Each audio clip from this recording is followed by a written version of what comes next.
소율의 문답, 오늘은 제3문답 알아보도록 하겠습니다. 문에 이렇게 질문합니다. 성경이 제일 요긴하게 교훈하는 것이 무엇입니까? 그렇게 질문합니다. 제일 중요하게 가르치고 있는 것이 무엇인가? 이렇게 질문합니다. 일문에서는 인간의 제일 되는 주요한 목적이 뭐냐? 하나님을 영화롭게 하고 영원토록 그를 즐거워하는 것이다. 그런데 이문에 그러면 어떻게 그게 가능하느냐? 말씀의 규칙, 성경으로 가능하다. 그러면 산문에서는 그 성경이 뭘 가르치고 있는가 질문하고 있는 겁니다. 성경이 제일 요긴하게 주요하게 교훈하는 것은 가르치는 것은 사람이 하나님에 대하여 어떻게 믿을 것과 믿음이지요. 하나님께서 사람에게 요구하시는 본분입니다. 믿음과 본분, 그것을 가르치고 있다는 말입니다. 우리가 믿음 가지고 있어야 됩니다. 특히 교회는 믿음으로 이루어지는 공동체입니다. 믿음이 분명히 이루어지게 되어 있습니다. 반드시 이루어집니다. 플러스 믿음도 있지만 마이너스 믿음도 있습니다. 신앙도 있지만 불신앙도 있습니다. 중요한 건 불신앙이 조그맣지만 나중에 자란다는 겁니다. 겨자씨만한 믿음이라 그러잖아요. 신앙도 그렇게 겨자씨만하다가 자라지만 불신앙도 조그맣다가 크게 자랍니다.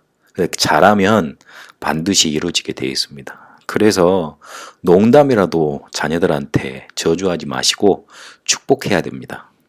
농담이라도 혹시나 나쁜 사람일수록 그 사람을 위해서 기도하고 축복해야 합니다. 왜냐하면 우리의 믿음은 반드시 응답으로 나타나고 능력으로 나타나기 때문에 그렇습니다.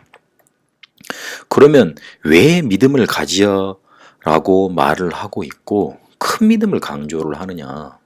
왜 내 입을 크게 벌려 하나님을 찾으라고 말을 하느냐? 그리고 왜 믿음을 강조하느냐? 성경에는 분명히 베드로전서 5장 7절에서 9절까지 8절에 보니까 대적이 있다고 말을 합니다. 그 대적이 우리에게 피해를 안 주면 대적이라도 말을 안 하겠죠. 우는 사자와 같이 삼킬 자를 두루 찾아다닌다 그랬습니다. 우리가 염려하고 불신앙할 때 그 대적이 우리를 삼키는 겁니다. 왜 우리에게 큰 믿음을 가지라 그러느냐? 대적이 그렇게 우리를 삼키려고 하기 때문에 작은 믿음 가지고는 작은 일에 걸려서 자꾸만 넘어지기 때문에 그렇습니다. 큰 믿음 가지고 우리에게 다가오는 대적의 공격 넘어서 버려야 합니다. 하나님은 그래서 우리에게 성경을 통해서 이 믿음에 대해서 계속 말씀하고 계십니다. 성경에서 많은 지식을 전달하는 것 같고 많은 학문을 말하는 것 같지만 그리고 많은 어떤 규칙들을 말하는 것 같지만 간단한 건 믿음을 요구하십니다. 그 믿음에 따라 생겨나는 게 본분입니다. 그러면 어떤 믿음을 말을 합니까? 첫 번째로 구원 얻는 믿음입니다. 영접하는 자 곧 그 이름을 믿는 자들에게는 하나님의 자녀가 되는 권세를 주셨다 약속하셨습니다. 이 구원 얻는 믿음을 통해 하나님은 우리에게 모든 것을 더해 주셨습니다. 이걸 구원을 주시려고 우리에게 모든 것을 다 주신 겁니다. 그게 가장 정점으로 나타난 게 뭡니까? 자기의 아들을 그리스도로 보내신 겁니다. 성자께서 우리에게 그리스도로 오셨고 그리고 그분이 그리스도의 일을 하고 난 다음에 성령께서 실제로 우리에게 임하셔서 우리와 영원토록 함께 하십니다. 이걸 모르니 영적인 문제가 계속해서 발전이 되고 구원 얻는 믿음이 그것에 내가 감격 감사가 없으니 자꾸만 문제가 생겨나고 문제가 산더미처럼 나를 사로잡는 겁니다. 구원 얻는 믿음이 있어야 되고 구원으로 감격하고 구원에 감사 있어야 됩니다. 그게 답니다. 그리고 구원 얻는 믿음과 함께 영적인 축복을 믿는 믿음이 우리에게 있어야 합니다. 우리가 믿음 가질 때, 기도할 때, 말씀 받을 때 성령께서 역사하십니다. 성령께서 임재하시는 곳에 천사가 파송되고 동원됩니다. 그리고 흑암 세력이 결박되게 되어 있습니다. 시편 103편 20절에서 22절까지 다윗이 정확하게 영적인 축복을 누린 걸 기도로 고백합니다. 그 일이 분명히 일어납니다. 우리의 눈에 보이면 우리같이 연약한 사람은 그걸 차지할 수 없을 겁니다. 만약에 우리 작은 어린 아이들 속에 하나님 함께 계시잖아요.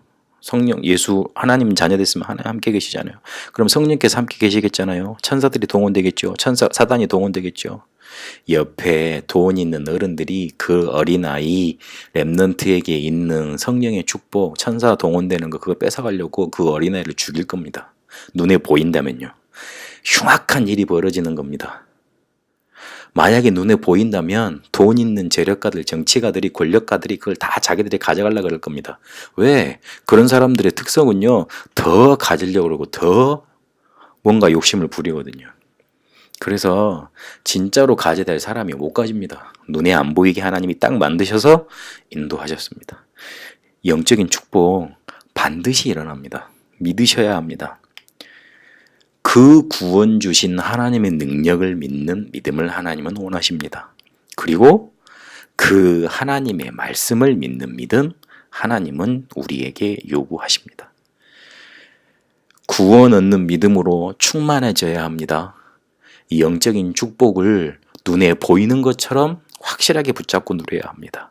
하나님의 능력을 붙잡고 하나님의 말씀 속에 그 능력을 믿는 믿음 자꾸만 확실해져야 합니다. 하나님은 우리에게 이 믿음을 원하십니다. 하나님을 하나님 그 자체로 믿기를 원하십니다. 뭔가 큰 분으로, 대단한 분으로 섬기기만 원하시지 않는 겁니다. 그래서 우리에게 있는 영적인 문제 해결받고 응답 나타내기를 원하시는 겁니다. 그러면 그때 우리에게 나타나는 게 우리의 본분입니다. 우리가 구원받고 축복을 누리고 영적인 축복을 누리면 우리에게 명확해지는 게 뭐냐면 우리의 신분입니다. 하나님이 우리에게 엄청난 축복을 많이 주셨는데 그것을 7가지 축복으로 정리를 했지요. 성령의 내주부터 세계복음화 천국까지. 그걸 누림으로 계속 누리게 되는 겁니다. 그러면 사명이 우리에게 이루어지는 축복이 나타나게 됩니다. 아무도 사람들이 말해주지 않아서 불신자 6가지 상태 속에 잡혀 살아갑니다. 자기 아비가 마귀인지도 모르고 자꾸 멸망받을 질만 합니다. 그래서 우리는 그 사람들을 살려야 합니다. 그리고 파수꾼으로 그들을 보호하고 그들을 살리는 일들을 놓치지 말아야 합니다. 우리에게 믿음이 충만하면 하나님이 우리에게 성경에서 가르치신 그 믿음을 제대로 붙잡고 있으면 신분이 정말로 우리 속에 축복으로 나타나고 사명이 감당되어져서 사람을 살릴 수 있게 됩니다. 그래서 이 믿음과 본분 가지고 하나님께 영광 돌릴 수 있습니다. 그게 하나님이 우리에게 원하시는 겁니다. 한 가지 명심하실 건 문제 왔을 때 우리의 믿음이 드러납니다. 문제 왔을 때 낙심할 수도 있습니다. 인간이기 때문에 당연한 일입니다. 하지만 낙심만 해버리면 낙심한 그 자리에 그대로 주저앉아 있으면 서론에서 말씀드렸듯이 우리의 대적은 우리를 삼켜버립니다. 삼킴을 당하면 일어설 수 없습니다.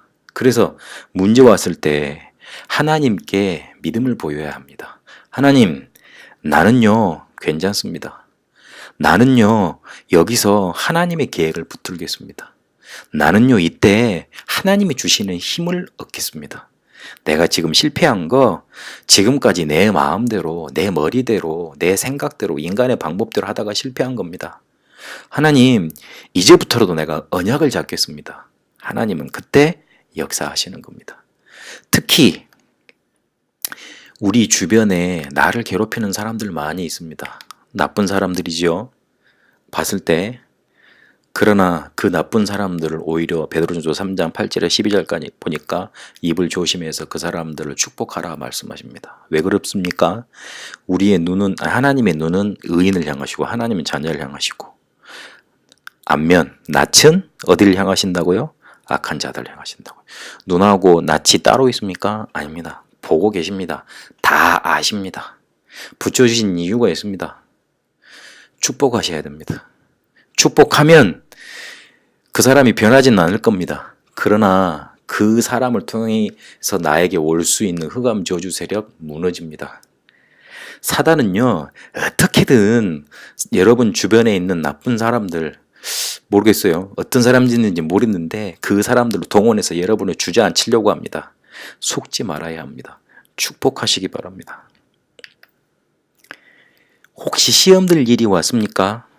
그러면요, 이렇게 계속 믿음과 본문을 누리며 문제였을 때 믿음을 고백하면 시험이 와도 오히려 감사가 나옵니다. 욥기를 잘 보십시오. 욥이 원망했습니까? 아닙니다. 문제 만나니 오히려 감사했습니다. 1장 20절, 21절, 22절에 보니까 이르되 내가 모태에서 알몸으로 나왔사온즉 또한 알몸이 그리로 돌아가올지라. 주신 이도 여호와시요 거둔 이도 여호와시니 여호와의 이름이 찬송을 받을지니이다. 입으로 범죄하지 아니하고 하나님을 향하여 원망하지 않았습니다. 자기 자녀들이 한순간에 다 죽었는데요. 자기의 모든 재산이 한순간에 날아갔는데요. 우리가 죽을 것 같지만 그 문제 때문에 죽지 않습니다. 우리가 지금 힘든 일이 있습니까? 그 힘든 일 때문에 우리가 망하지 않습니다. 왜냐고요? 우리는 하나님이 그리스도를 보내셔서 자기 아들을 그리스도로 보내셔서 십자가에 그를 매다하시고 피 흘리셔서 모든 문제 해결하시고 그 피값으로 사신 하나님의 자녀들입니다.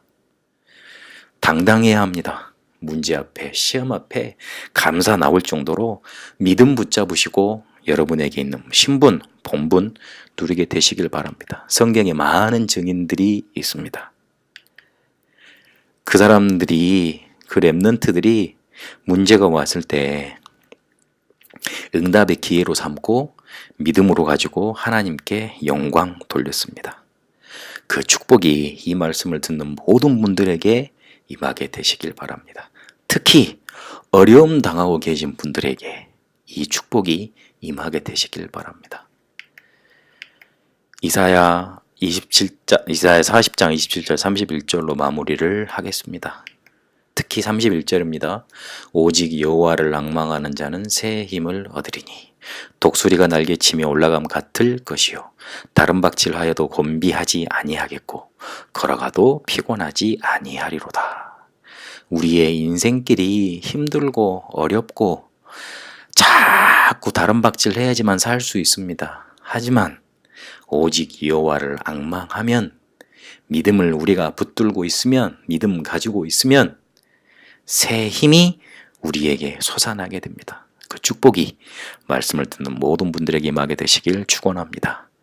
살아계신 하나님, 우리가 오늘 말씀 받았던 대로 성경에서 가장 주요하게 요긴하게 우리에게 가르치는 믿음, 그리고 그 본분 붙잡고 하나님께 영광 돌리고 어려움 왔을 때, 문제 왔을 때 응답의 기회로 삼고 하나님께 영광 돌려지게 하여 주옵소서. 우리에게 믿음 충만하도록 복음, 말씀, 기도, 전도 속에 날마다 응답받게 하옵소서. 예수 그리스도 이름으로 기도합니다. 아멘.